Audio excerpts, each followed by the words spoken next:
So, what I'd like to do is I'd like to talk about the basic training or how we go about building this business. Now, understand that this business is brand new for pretty much everybody who comes into it. So, the majority of people have no experience in this industry whatsoever. They have no experience in how do we build this. So it's a change of thinking for most people, just like you. Most people start this business on a part-time basis.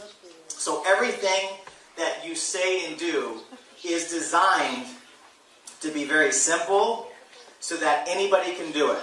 Okay? Does that make sense? Yeah, perfect. So, I'm going to first talk about team building and building a huge group, and then I'm going to talk about how to get customers in a simple way through, samples and everything else. Now, for me, here's a question for you. What would you rather have? Would you rather go out and get 100,000 customers yourself, or would you rather go get 1,000 people who go get 100 customers? The second one. Okay, that's leveraging your time, leveraging your efforts. Okay? Now, what I'm about to show you is this most simplistic way to leverage your time and leverage your effort. Now, understand something. When I built my team and my company, do you guys know the difference between a binary and a unilevel? Okay, for those of you who don't, in a binary, there's only two legs, right? So if I introduce you, there's only one or two places I could put people. So everybody that I build on my team is either going to go on this side or that side. There's only two.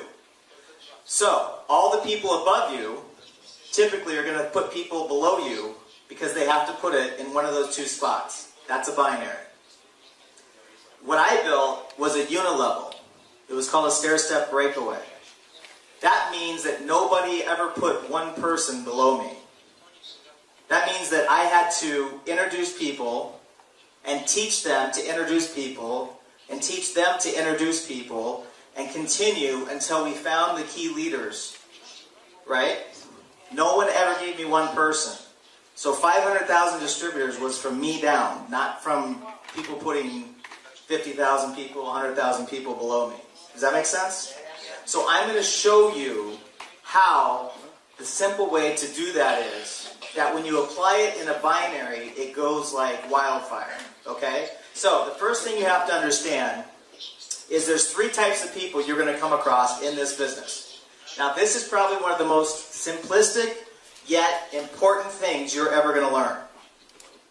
No matter what you say or do, no matter how smart you are, no matter how confident you are, no matter how good you are, you're going to come across one of three types of people. The first, well, let's do this. I chose apples as an example because we're all familiar with apples, yes? Yeah or no? I see McDonald's must be popular here.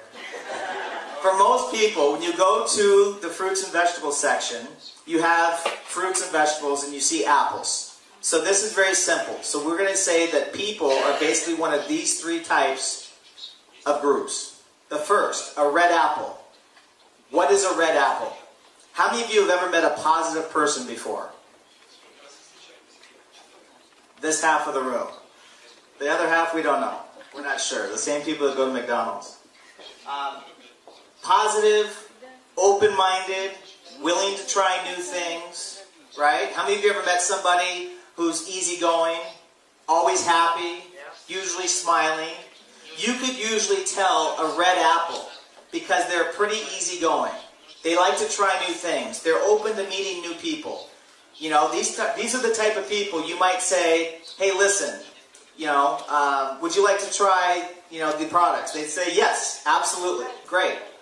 You might say, hey, came across a business, you want to check it out. They'll say, yeah, sure, what is it?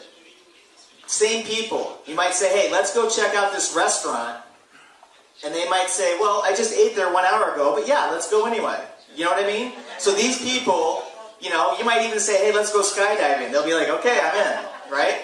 So these people basically are the people that are open to try new things, open-minded, positive, typically happy people. You'll know when you come across a red apple, whether you're talking about the business or whether you're talking about customers, because when you come across them, very simply, they say yes. You know, hey, check out this business? Yeah, sure. And they do. Hey, try the products? Great, let's do it. And they don't sit and want to analyze everything. They just try it. They're open and they want to go. That makes sense? You want to spend 95% of your time talking to or looking for red apples. 95% of your time is looking for red apples or talking to red apples. Okay? That is very important. How many of you like sales? Some of you. Okay? If you like sales, you're going to love this. How many of you don't like sales? The majority of you. If you don't like sales, you're absolutely going to love this. Because this approach is not sales. In fact, in sales, you're trying to say the right thing at the right time to convince somebody to go the way you want them to go. Yes? This is not that. In fact, the number one rule, if you want to go fast in this business, is the moment you find yourself trying to convince somebody, you're wasting your time. The moment you try to find yourself convincing them to come check out the business, if you're trying to convince them, you're wasting your time. If you're trying to convince them to try the products, you're wasting your time. Why? You don't need everybody to be a red apple. I built my entire organization off 6 motivated red apples. You don't need everybody in Israel to be in your group.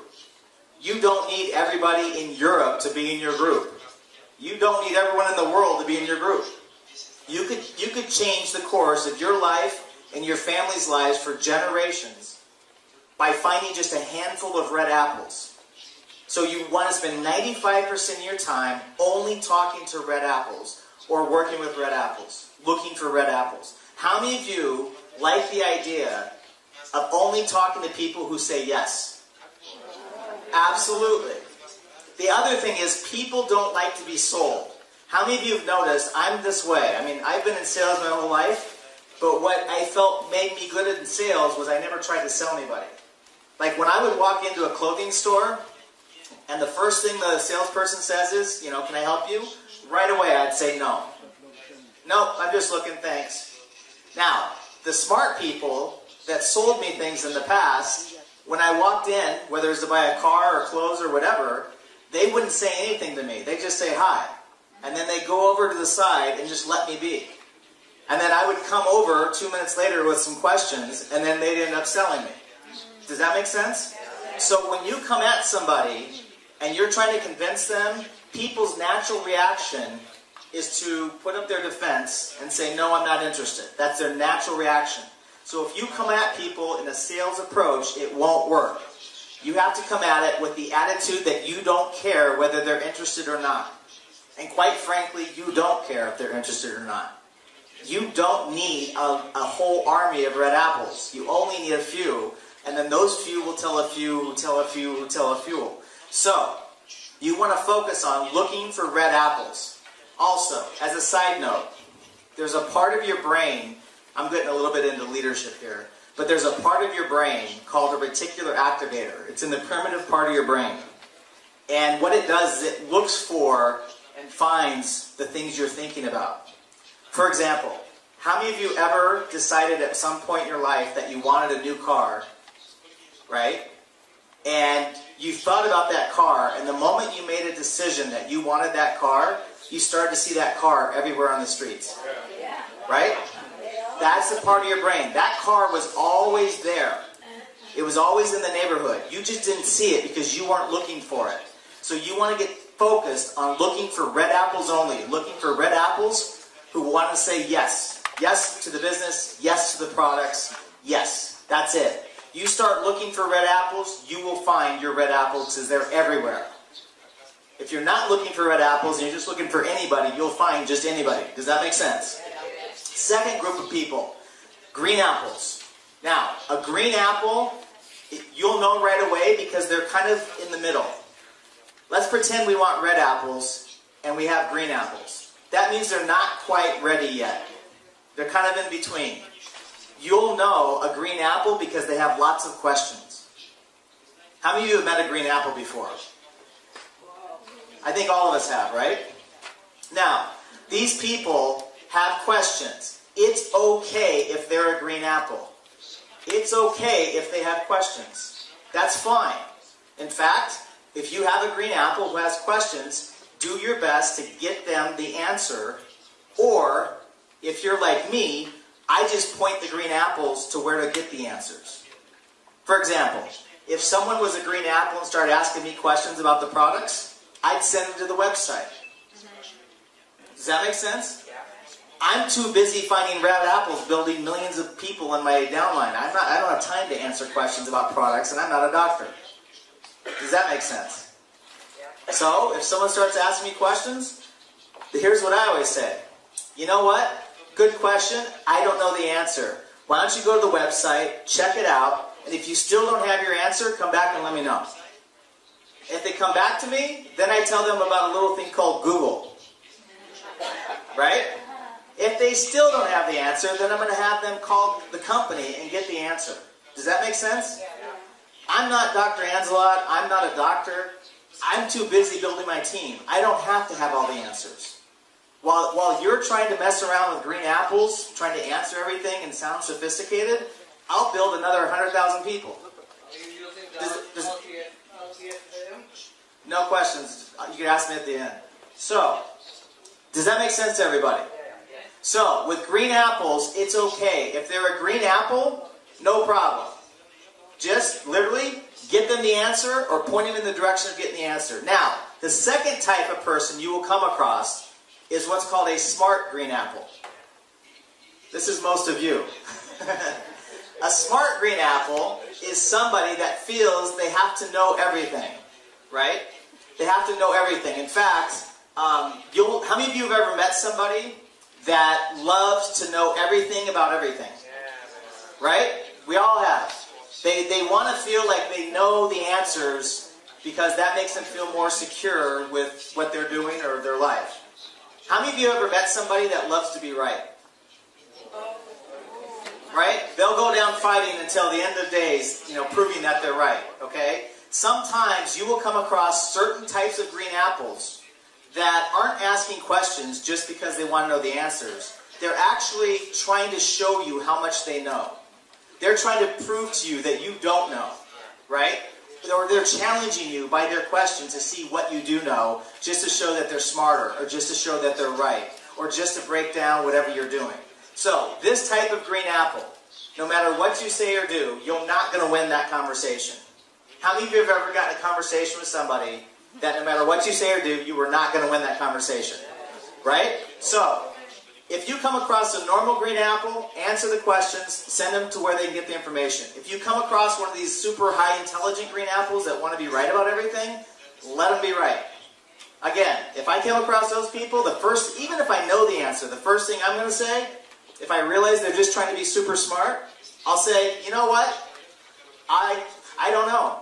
All I know is you should go to the website and check it out and let me know if you have further questions. I don't even engage with those super high intelligent green apples because I don't even want to go through the headache. I don't want them to drain my energy. How many of you ever gotten in a conversation with somebody that so wants to be right that it just drained all your energy? The majority of people in this business make a mistake, and what they do is they go out and they start running into these green apples. They run into the normal green apples, and then they run into the super intelligent green apples.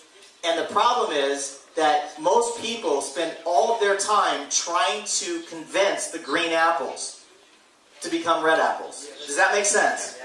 You only want to spend 5% of your time talking to or working with the normal green apples. You want to spend 0% of your time with the super high intelligent green apples. Does that make sense? How many of you right now can see that if you stop spending time trying to convince green apples, it's going to save you a lot of headache and a lot of energy? Okay? Don't do it. It's not worth it.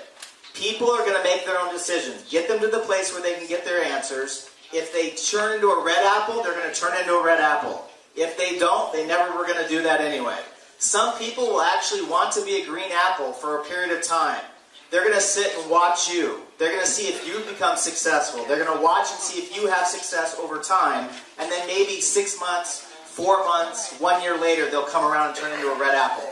Or some of your green apples are so caught up in looking good that they'll never join. They'll never do the business because they're so caught up in trying to look good to everybody. Does that make sense to everybody? Okay, third type person, no matter what you say or do, is what's called a rotten apple. Now, this does not mean that they're rotten people. Okay? This just means they're not open to anything at all. They're not open to the business, they're not open to the products, and probably they're not open to many things in life. Now, how many of you have ever met somebody who's just simply not open? Right? You will come across these people. You're going to come across people who, no matter what you say or do, you talk to them about the business, they're going to say no. You'll know you have a rotten apple because they're going to no. Talk to them about the products. Absolutely not. You know? Do you want to go to a restaurant? No. You know, it's almost like, can I give you some money? No. You know, it's like, these people, no matter what you say or do, they are not open. They're not open to new things. They're typically not open to new people. They go from, you know, they stay in a little box in their life, and that's their life. You know, I give you an example. You know, my brothers live in a certain life. They live in Iowa. And they go from work to the company. They bought my father's construction company, and they work it together. So they go from work to the office, to work, to the office, to home, to the office, to home, to the office, and they do this 6 days a week. On Sunday, they go to lunch with their family. On Monday, they do the same thing. And that's their life. They don't do anything else different. Back and forth. Their whole life. I think the only place they've ever traveled was my brother went to Mexico once, and my other one went to Jamaica. That's it. They have no life outside of their routine. So if you talk to them about something new that's outside of that routine, outside of that box, they're not open to it. They're just not going to be open because it's something they don't know, and they're not the type of personality that wants to try something they don't know. Does that make sense to everybody? So, when you come across a rotten apple, very simply, you do two things. Okay? If they're not open to the business, then you ask them to do you a favor and try the products. By the way, I approach everybody about the business first, and then if they don't want to do the business, about the products second. So I approach everybody about building the business first, and then if they're a green apple or a rotten apple, if they're a rotten apple, I ask them to do me a personal favor and try the products for me. Does that make sense? So I ask the rotten apples to try the products, and the second thing I do is I ask the rotten apples to give me a referral. So, what's your first name? Slava. Okay. So let's say that let's say I talk to Slava about, you know, joining the business, and I'm going to ask him, be a rotten apple, okay?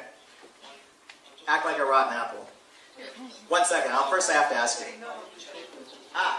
You want to do it? Who speaks good English in the first row? Who can be a good rotten apple? You can? Yeah, sure. Okay. So, I'm going to say, hey, what's your first name? Denise? Yeah. Okay. I'm going to say, hi Denise, it's Jeff. How are you? Great. Good. Hey, listen, do you have a minute? Yeah. No. No, wait, she can be open for 1 second. Sorry. No. Be open for 1 minute. Just go with me for 1 minute, then you be rotten. So, listen, I know you're busy. I know you don't have any extra time. But if there was a way for you to generate income without changing your schedule whatsoever, would you want to know about it? No? You're right. No? Okay, hey, would you do me a favor then? Would you try something for me? I have a business that's going right now, and I need your help. Could you try these products? They're absolutely amazing. In fact, I want you to try the serum. Basically, what this is, and then I talk about the product. And then I'll say, could you do that for me as a personal favor? Now, she's either going to stay a rotten apple, or a lot of rotten apples will actually try the product to support you in the business. Does that make sense? Now,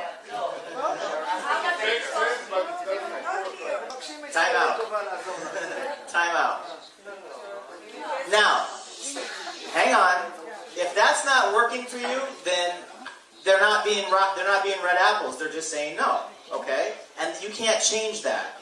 My point is, we've gotten a lot of rotten apples to try the products just because we asked them to do us a favor. If it's not like that here, then there's nothing you could say or do to get them to try the product. Nothing you could say or do. But you might be surprised. The other thing that we like to ask rotten apples is, hey, Jeunesse, who do you know that maybe wants to make an extra, I don't know what it is in shekels, 2,000, 3,000 euros per month part-time? My sister. Your sister? Great. I ask rotten apples for referrals. Does that make sense? To who she knows that may be interested, and I usually give a figure that's normal, like 2,000 or 3,000 euro, I don't know how many shekels that is, right? And I'll say, who do you know that would want to make that part-time? You'll be shocked at how many rotten apples will actually start giving you names.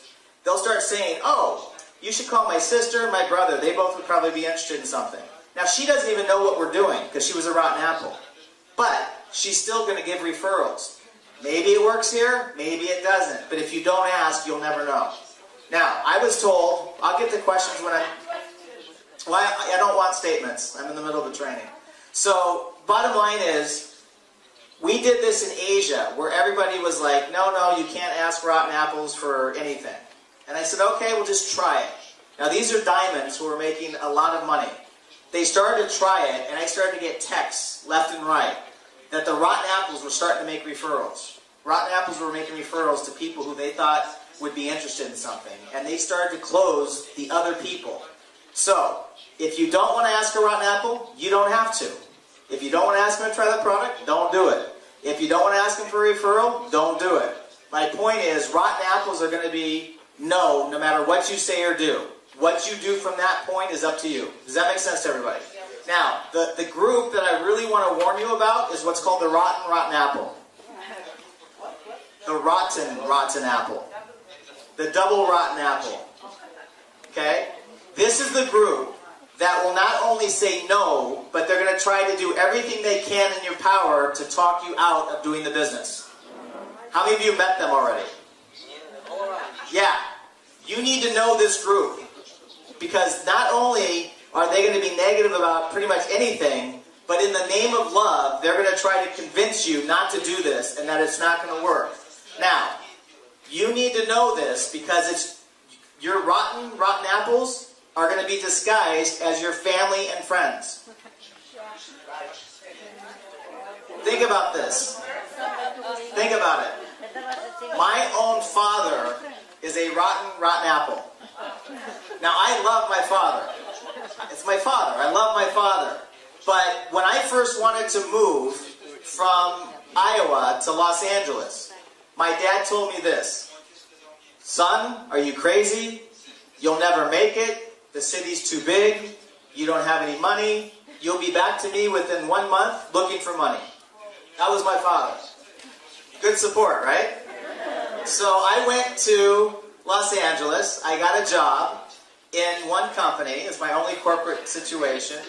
And in less than 2 years, I doubled my company's sales.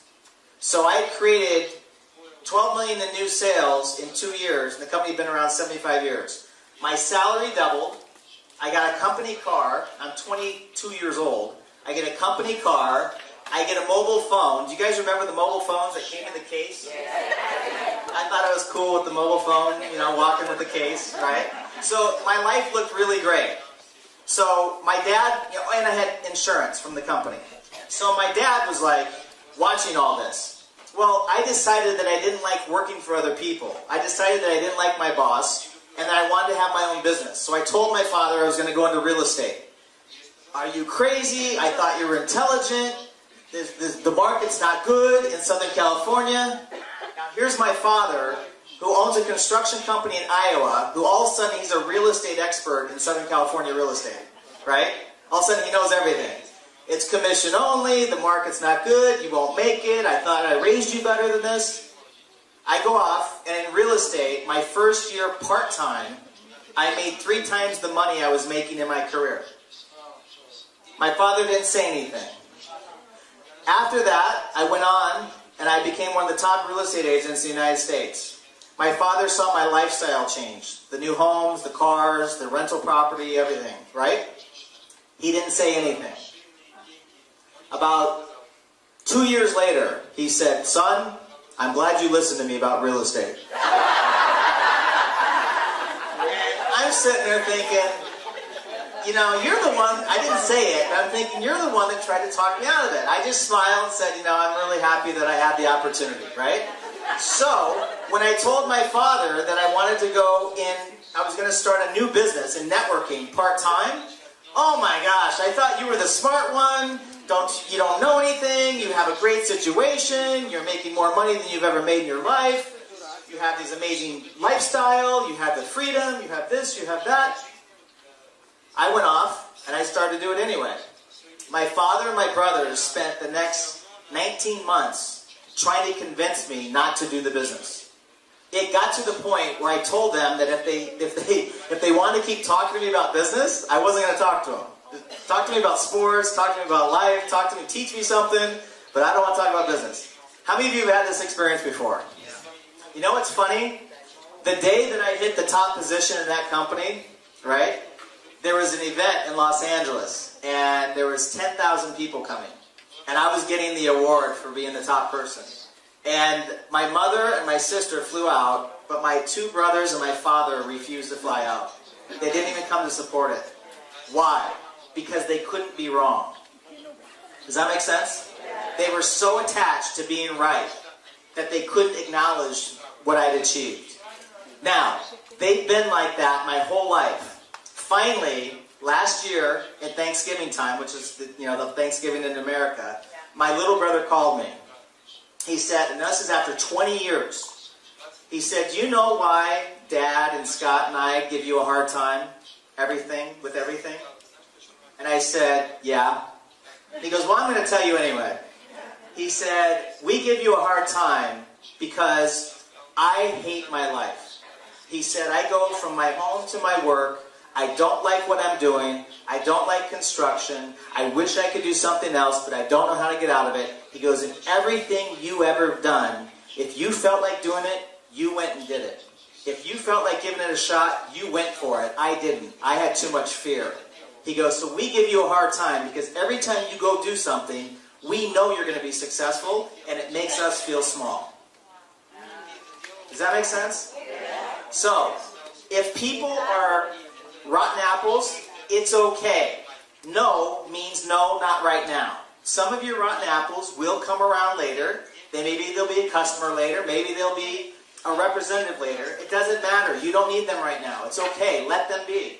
Don't try to convince them. Don't try to convert them. Just say, okay, thank you. Make sense?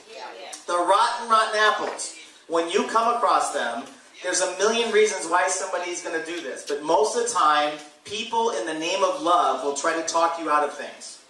How many of you have ever been in a situation where you were really excited about something in your life, you went to your family and friends, and they were the first ones to shoot you down?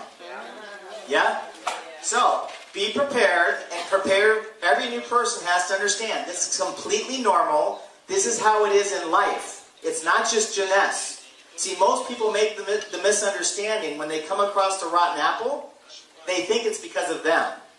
They think that if they have a rotten apple that they can't do the business, or it's not going to work for them, or they said something wrong. You didn't say anything wrong. It's just the way life is. It happens every day, every time. Does that make sense? Okay, now, you're going to go through, because of these 3 types of people, first of all, how many of you ever had a good day with people? Like, you enjoy people. How many of you ever had a day where you enjoy people? Okay, how many of you ever had a day where people drive you crazy?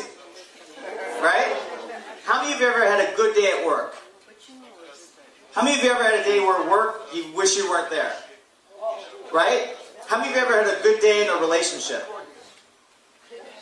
Half. How many of you ever had a challenging day in a relationship? Most of us, right? This is life. You're going to go through what's called the emotional roller coaster. You're going to have days that are really, really good. You're going to have days that are really, really challenging. You're going to have days where things just seem like they're just taking off for you, and you're going to have days where you want to pull your hair out because you can't understand and you're frustrated. This is the emotional roller coaster of life. you will go through the same thing in Jeunesse. You're going to have great days where you come across red apples and you're thinking, this is the best business ever. You're going to have days when you come across some rotten apples that just drain your energy, and you're going to think, what am I doing? How many of you have already seen this experience? Yes? The emotional roller coaster. This is perfectly normal. Every single person is going to go through this. This is every single person, and you're going to continue to go through it throughout your career in Jeunesse, and you're going to continue to go through it throughout life. It does not change. This is life, because we're dealing and interacting with life. Life gives us challenges, life gives us beauty, life gives us everything. You'll have the full spectrum.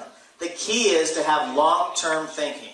See, you have to make a decision from the moment you start that you're not going to stop until you get to where you're going. If your goal is 1,000 euros per month, let's say, I don't know how many shekels this is. Sorry, I don't know the conversion. 5,000 shekels per month? Great. You're not going to stop until you hit 5,000 shekels per month. If your goal is 10,000 shekels per month, you're not going to stop no matter how many good days or how many bad days until you hit 10,000 per month. If it's 100,000 per month, you're not going to stop. You have to have long-term thinking. This is not get rich quick. This is something that you build part-time, over time, over a period of time to reach your goal. Some people go faster. Some people happen to bump into some red apples right away, and their group takes off, and they start making money right away because they happen to come across some red apples. Does that make sense? There's no rhyme or reason to it. Some people just get lucky and they come across some red apples. Other people will come across the big red apples later on. Later on, they'll come across the red apples. Does that make sense to everybody? So as this goes up, as this goes down, you have to have long-term vision on where this is going.